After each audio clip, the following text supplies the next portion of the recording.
श्री शिवाय नमस्तुभ्यम। हर हर महादेव। जय हो भोलेनाथ।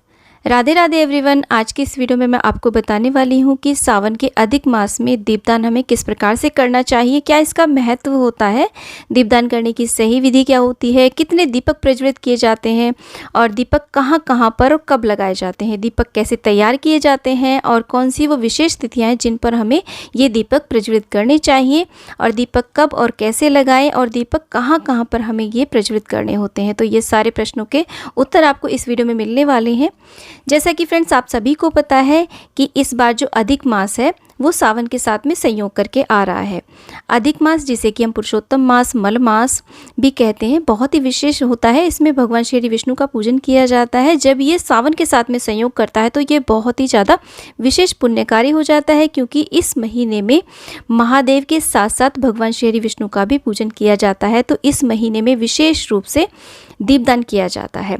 इस दीपदान के संबंध में जो महत्व हमारे धर्मशास्त्रों में बताया गया है, पूज्य गुरुदेव जी ने भी इस विषय में बहुत ही विस्तृत रूप से बताया है कि किस प्रकार से ये जो दीपदान है वो हम सावन अधिक मास में कर सकते हैं। बहुत ही विशेष समय होता है।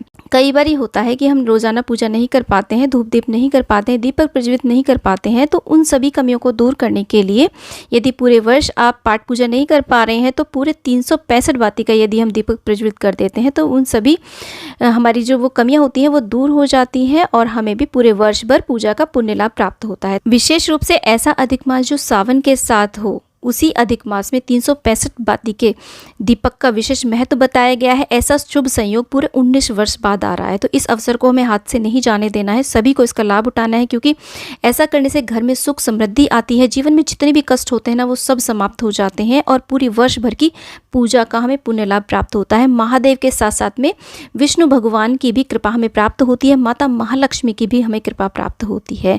तो इस प्रकार से ये हमें दीपदान अवश्य रूप से सावन के अधिक मास में करना है। तो सबसे पहले अब जान लेते हैं कि हमें दीपक किस प्रकार से तैयार करने हैं। तो देखिए, ये जो दीपदान है विशेष रूप से जो गोला होता है ना, सूखा हुआ नारियल होता है, उसमें किए जाते हैं। इसे पाली दीपदान भी कहा जाता है। लेकिन अगर आपके पास गोले नहीं है तो आप इसकी जगह पर मिट्टी का दीपक ले सकते हैं, कोई भी बड़े साइज़ का। इसके अलावा आप आटे से भी दीपक तैयार कर सकते हैं और उसके अलावा आप चाहें तो धातु का भी दीपक प्रज्वलित कर सकते हैं। तो जैसी भी सुविधा हो आप वैसा कर सकते हैं, परंतु ये जो विशेष दीपदान है ये गोले में ही किया जाता है। अब देखिए, गोले को हम इस तरीके से कट कर लेते हैं बीच से। तो आप चाहें तो देखिए 5 दीपक भी तैयार कर सकते हैं, चाहे तो सिर्फ 1 दीपक भी तैयार कर सकते हैं। तो जैसी भी आपकी सामर्थ्य हो आप वैसे दीपक तैयार करें। गोले को हम कट कर लेंगे तो हम यहाँ पर 5 दीपक तैयार कर रहे हैं।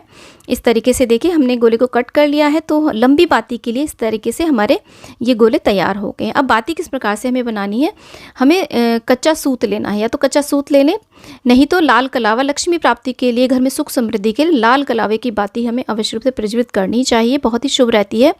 तो जो कलावा हम लेंगे, मौली रक्षा सूत्र भी कहते हैं, वो सूती होना चाहिए, सिंथेटिक नहीं होना चाहिए। इसमें देखिए 6 तार हैं, तो जितनी भी तार हों उसके हिसाब से हम हिसाब लगा लेते हैं। जैसे कि 365 बाती का हमें बनाना है तो यहाँ पर 6 तार हैं, तो हम इसको देखिए, हम 2 बाती तैयार करेंगे तो हम इसे 61 बारी 61 टाइम्स हम इसे किसी भी चीज़ के ऊपर, आप चाहें तो इस तरीके से हाथ पे लपेट सकते हैं, कोई भी आप कार्ड ले सकते हैं, गत्ता ले सकते हैं। तो देखिए, जहाँ पर मेरा अंगूठा है वहाँ से हम 1 काउंट करेंगे, तो ये 1 चक्कर हो गया है। इस तरीके से देखिए 6 तार का 1 चक्कर, यहाँ पर 1। इसके बाद में एक बार हम फिर से घुमाएंगे और जब अंगूठे के पास में हम घूम करके आएंगे तो उसे हम 2 काउंट करेंगे। इस प्रकार से 2, और इसी के बाद में हम इस तरीके से 3, 4, 5, 6, 7, इस तरीके से करते करते करते हम 61 बारी 61 टाइम्स हम करेंगे, ताकि 61 को अगर हम देखिए, 61 को अगर हम 6 से मल्टीप्लाई करते हैं तो हमारा 366 यानी कि 366 हो जाता है। हम इसमें से 1 तार निकाल लेंगे। इस प्रकार से देखिए, हम कट कर लेते हैं कैंची की मदद से। इस तरीके से हम इसमें से 2 बाती तैयार कर रहे हैं। आप चाहें तो इसे अगर आप डबल कर देंगे ना, तब आप 31 बारी करके भी कर सकते हैं। अगर आप इसको ऐसे ही डबल कर लेंगे तो 31 टाइम्स करके भी कर सकते हैं। लेकिन हम इसमें से 2 बाती तैयार कर रहे हैं तो इसलिए हम इसे 61 बारी कर रहे हैं, 61 टाइम्स कर रहे हैं। अब इसमें से 1 तार हम इस तरीके से निकाल लेंगे। कलावे में या सूत में जितने भी तार होंगे वो 1 बाती के बराबर माने जाएंगे। तो यहाँ देखिए बराबर कर लेंगे, थोड़ी लंबी ही बाती बनाएंगे और जैसा भी दीपक हो, और ये हम लंबी बातियां बनाएंगे। खड़ी जोत हम इसे नहीं जलाएंगे, इसे हम लंबी बातियां बनाएंगे। इस तरीके से देखिए हमने 2 बातियाँ तैयार कर ली हैं। इसी तरीके से हम और बातियाँ भी तैयार कर लेते हैं। बहुत ही आपके कलावे या फिर सूत में जितने भी तार हों उसी का हिसाब लगा करके, जितने भी तार हों उसके आप 365 से डिवाइड कर दें और जितने भी एक्स्ट्रा तार हों वो निकाल लें।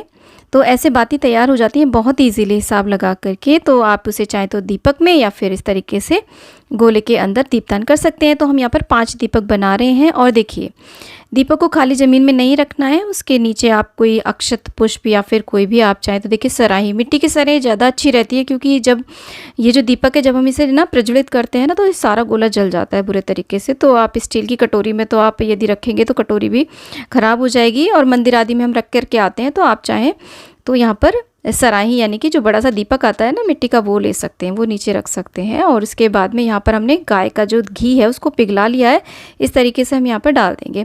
तो देखिए, गाय के हमें घी का ही हमें ये दीपक वैसे लगाना चाहिए। उसके अलावा आप चाहें तो तिल के तेल का, या फिर अगर तिल का तेल भी नहीं है तो सरसों के तेल का भी आप प्रज्वलित कर सकते हैं। जैसे भी सामर्थ्य हो वैसा दीपक जलाएं।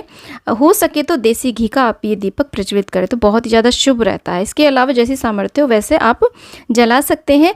यदि आप सरसों के तेल का ये दीपक प्रज्वलित कर रहे हैं तो थोड़े से तिल ही अवश्य रूप से उसके अंदर डाल लें। तो बातियों को हम अच्छी प्रकार से डुबो देते हैं अच्छी तरीके से। घी जितना चाहे उतना आप इसमें डाल सकते हैं। उसके बाद में देखिए, क्योंकि ये बातियाँ बहुत मोटी होती हैं, आसानी से जल सके तो थोड़ा सा कपूर हम इसकी नोक पे लगा देते हैं। जो बाती है ना, इनके जो आगे का हिस्सा है उस पर हम इस तरीके से मसल करके थोड़ा थोड़ा कपूर लगा देते हैं तो बहुत ही इजीली ये जल जाती हैं। इस प्रकार से देखिए, बड़ी बाती होती है, बहुत आसानी से इस तरीके से हम प्रज्वलित कर सकते हैं। तो कपूर अवश्य रूप से आप लगा दें। और देखिए, दीपक में कपूर लगाना बहुत ही शुभ और मंगलकारी रहता है। तो ऐसे हम सारे दीपक तैयार कर लेते हैं। इसके बाद में इन दीपकों का हमें पूजन भी करना चाहिए। तो इस तरीके से देखिए, चंदन से, हल्दी कुमकुम आदि से हम पूजन कर देते हैं। अगर आप ये दीपदान एकादशी के दिन कर रहे हैं तो यहाँ पर चावलों का प्रयोग ना करें। इस तरीके से देखिए, तिली का प्रयोग करें। और कुछ ना कुछ हम यहाँ पर भोग नैवेद्य, कुछ भी मीठा इसमें दीपक को खाली प्रज्वलित नहीं किया जाएगा, कुछ ना कुछ भोग नैवेद्य भी दीपक में डाला जाएगा। आप चाहें तो देखिए, इसमें आंवले के टुकड़े भी डाल सकते हैं। आप चाहें तो इत्र भी इसमें डाल सकते हैं लक्ष्मी प्राप्ति के लिए दीपक के अंदर। और कुछ ना कुछ भोग सामग्री, मिश्री, मीठा कुछ भी आप यहाँ पर डाल सकते हैं। अक्षत डाल सकते हैं, एकादशी है तो तिली इसमें डाल सकते हैं। इस तरीके से जल हाथ में लेकर के वार देते हैं, मिनस देते हैं दीपकों को। तो देखिए, हमारे दीपक तैयार हो गए हैं। कितने दीपक लगाएं? देखिए, हो सके तो 5 दीपक तो आप कम से कम अवश्य लगाएं। 5 नहीं लगा पा रहे हैं तो कम से कम 1 दीपक तो अवश्य रूप से आप प्रज्वलित करें। इसके बाद में दीपक कैसे तैयार करें वो मैंने आपको भी बता दिया है। और कौन सी ऐसी वो विशेष तिथियां हैं जिन पर हमें ये दीपदान करना चाहिए। देखिए, सावन अधिक मास की पंचमी, कोई भी पंचमी, महीने में 2 पंचमी आएंगी, कोई भी पंचमी, अष्टमी, एकादशी, प्रदोष, शिवरात्रि, मावस और पूर्णिमा, ये 7 विशेष तिथियां हैं जिसमें हमें ये दीपदान अवश्य रूप से करना चाहिए। आप चाहे तो इन 7 तिथियों में दीपदान कर सकते हैं, चाहे 5 दीपकों का दान करें, चाहे प्रत्येक तिथि पर 1 दीपदान करें, जैसी भी सामर्थ्य हो वैसा आप करें। 7 तिथियों पर आप नहीं कर पा रहे हैं तो कोई बात नहीं, आप इनमें से किसी भी एक तिथि को कर सकते हैं। जब भी आपकी सुविधा हो तब आप कर सकते हैं। देखिए, कोई भी तिथि आपकी छूट गई है कोई बात नहीं, इसमें जो सबसे विशेष तिथि है वो सावन अधिक मास की जो शिवरात्रि है, जो कि 14 अगस्त को पड़ने वाली है, 14 अगस्त 2023 को पड़ने वाली है, वो विशेष दिन है। आप कभी इस दीपदान को कर पाएँ या ना कर पाएँ, परंतु शिवरात्रि जो आने वाली है, सावन अधिक मास की शिवरात्रि, जिसे मासिक शिवरात्रि कहेंगे, उस पर आपको ये दीपदान अवश्य रूप से करना चाहिए। बहुत ही विशेष तिथि, बहुत ही विशेष संयोगों के साथ आ रही है। पूरे 19 वर्ष बाद ये महासंयोग प्राप्त हमें हो रहा है। तो इस प्रकार से आप आने वाली मासिक शिवरात्रि, जो कि सावन अधिक मास की शिवरात्रि है, 14 अगस्त को पड़ रही है, इस दिन हमें ये दीपदान अवश्य करना है। चाहे तो 1 दीपक प्रज्वलित करें, चाहे तो 5 दीपक प्रज्वलित करें। अब जान लेते हैं कि दीपक हमें कब लगाने हैं। देखिए, दीपदान का जो विशेष महत्व होता है वो होता है अंधकार में। भगवान भोलेनाथ का जो पूजन होता है वो शाम को प्रदोष काल में होता है। तो ये जो दीपदान है हमें शाम को प्रदोष काल में करना चाहिए। जिस भी तिथि को आप लगा रहे हैं, सूर्यास्त के समय गोधूली बेला में, जब सूर्यास्त हो रहे हो तब हमें ये दीपदान करना चाहिए। प्रकाश में यानी कि दिन के समय में यदि आप ये दीपदान करते हैं तो उसका बहुत ज़्यादा महत्व नहीं रह जाता है। तो शाम को प्रदोष काल में हमें ये दीपदान करना चाहिए। अब दीपक हमें कहाँ कहाँ पर लगाने हैं, तो देखिए, सबसे पहला जो दीपदान है वो हमें शिवालय में जाकर के करना चाहिए। आप चाहें तो देखिए, अगर कहीं जगह जगह पर नहीं जा पा रहे हैं तो किसी एक स्थान पर यानी कि शिवालय में जाकर के ही आप इन 5 दीपकों को या फिर एक दीपक को आप प्रज्वलित कर सकते हैं। इस प्रकार से देखिए, जब हम दीपक लगाते हैं तो दीपक को कभी भी खाली जमीन पे ना रखिए, उसके नीचे कुछ ना कुछ आसन आप तिली का, अक्षत का, पुष्प का या किसी सराई आदि का आप आसन अवश्य रूप से दें। ये जो दीपक है बहुत ही तेज आंच से जलते हैं, क्योंकि 365 बाती होती हैं इसके अंदर, और साथ में ये जो गोला है जलता है तो बहुत ही तेज आंच निकलती है। तो सावधानी पूर्वक जहाँ भी आप प्रज्वलित करें बहुत ही सावधानी से प्रज्वलित करें। और जब आप दीपक प्रज्वलित कर दें तो उसके बाद में थोड़ा सा जल अवश्य रूप से इसके ऊपर आप वार दें इस तरीके से। और इसी के साथ में देखिए, पहला दीपक तो हमने शिवालय में प्रज्वलित कर दिया, इसके साथ में दूसरा दीपक आप तुलसी मैया पे प्रज्वलित कर सकते हैं, घर की तुलसी मैया के पास में, घर के पूजा स्थल पर भी आप तीसरा दीपक प्रज्वलित कर सकते हैं। और चौथा दीपक आप बेल वृक्ष के नीचे आप इसे प्रज्वलित करें। और पांचवा दीपक हमें करना है आंवले के वृक्ष के पास में।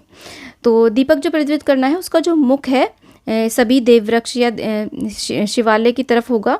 और जो भी दीपक है, इसके अलावा देखिए कोई भी ऐसा पौधा है, पेड़ है आपको नहीं मिल पा रहा है, इसके आप चाहें तो उसके जगह पर आप चाहें तो पीपल के वृक्ष के पास में, केले के वृक्ष के पास में, वट वृक्ष के पास में, शमी के वृक्ष के पास में भी आप ये दीपदान कर सकते हैं। चाहे तो अलग अलग स्थान पर भी ये दीपदान कर सकते हैं, नहीं तो एक ही स्थान पर 5 दीपक आप प्रज्वलित कर सकते हैं। जैसे कि शिवालय में 5 दीपक आप प्रज्वलित कर सकते हैं, 5 नहीं कर पा रहे तो एक दीपक 365 बाती का आप प्रज्वलित कर सकते हैं।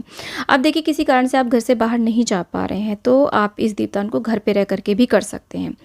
घर के मंदिर में एक दीपक आप प्रज्वलित कर सकते हैं, दूसरा घर की चौखट पर कर सकते हैं। चौखट पर दिया कैसे प्रज्वलित करते हैं, घर की ओर मुख करके खड़े हो जाएं, सीधे हाथ की तरफ आप इस दीपक को घर की ओर मुख करके, दीपक का जो मुख है वो घर की ओर रहेगा, प्रज्वलित कर सकते हैं। दीपक के नीचे कुछ ना कुछ आसन अवश्य रूप से दे दें। तीसरा दीपक आप तुलसी मैया के पास में प्रज्वलित कर सकते हैं। चौथा दीपक जो भी घर का जल स्थान हो, जहाँ पर भी आप जल भर करके रखते हो, वहाँ पर इस दीपदान को कर सकते हैं। और पांचवा दीपक आप अपने घर की छत पर या फिर बैल्कनी में, खुले आकाश में आप ये दीपदान कर सकते हैं 365 बाती। आप चाहे तो 7 तिथियों पर इस दीपदान को कर सकते हैं, जो 7 तिथियाँ मैंने आपको बताई हैं, जैसे कि सावन अधिक मास की पंचमी, अष्टमी, एकादशी और शिवरात्रि, प्रदोष और पूर्णिमा, और इसी के साथ में अमावस। इसमें से यदि कोई भी तिथि निकल गई है, छूट गई है, तो कोई चिंता की बात नहीं है, किसी एक तिथि पर भी आप इस दीपदान को कर सकते हैं। सावन अधिक मास की जो सबसे विशेष तिथि है वो है आने वाली 14 अगस्त को मासिक शिवरात्रि जो है, सावन अधिक मास की जो शिवरात्रि है वो सबसे ज़्यादा विशेष तिथि है। आप कभी करें या ना करें, उस तिथि में तो आप इस दीपदान को अवश्य करें। चाहे तो 5 दीपकों का दान करें, चाहे तो एक दीपक 365 बाती का आप प्रज्वलित कर सकते हैं। चाहे तो अलग अलग स्थान पर दीपक प्रज्वलित करें, चाहे तो आप किसी एक स्थान पर इन 5 दीपकों का आप दान कर सकते हैं, या फिर एक दीपक का भी आप दान कर सकते हैं। तो इस प्रकार से मैंने सावन अधिक मास में किस प्रकार से हमें दीपदान करना है इससे संबंधित संपूर्ण जानकारी आपको इस वीडियो में दी है। यदि आपको दी गई जानकारी पसंद आई है तो प्लीज़ वीडियो को लाइक करें, चैनल को सब्सक्राइब करें और वीडियो को ज़्यादा ज़्यादा शेयर करें। और कमेंट बॉक्स में विष्णु भगवान की जय, भोलेनाथ की जय आप अवश्य लिखें। फ्रेंड्स, यदि इससे अलग भी आपके किसी भी प्रकार के कोई डाउट्स हैं तो आप मुझे कमेंट करिए, मैं उसके प्रश्नों के उत्तर देने की ज़रूर कोशिश करूँगी। इसके अलावा यदि कोई भी आपकी क्वेरी है तो आप मुझसे कमेंट बॉक्स में पूछ सकते हैं। तो आज के लिए इतना ही। श्री शिवाय नमस्तुभ्यम, हर हर महादेव, जय हो भोलेनाथ, राधे राधे।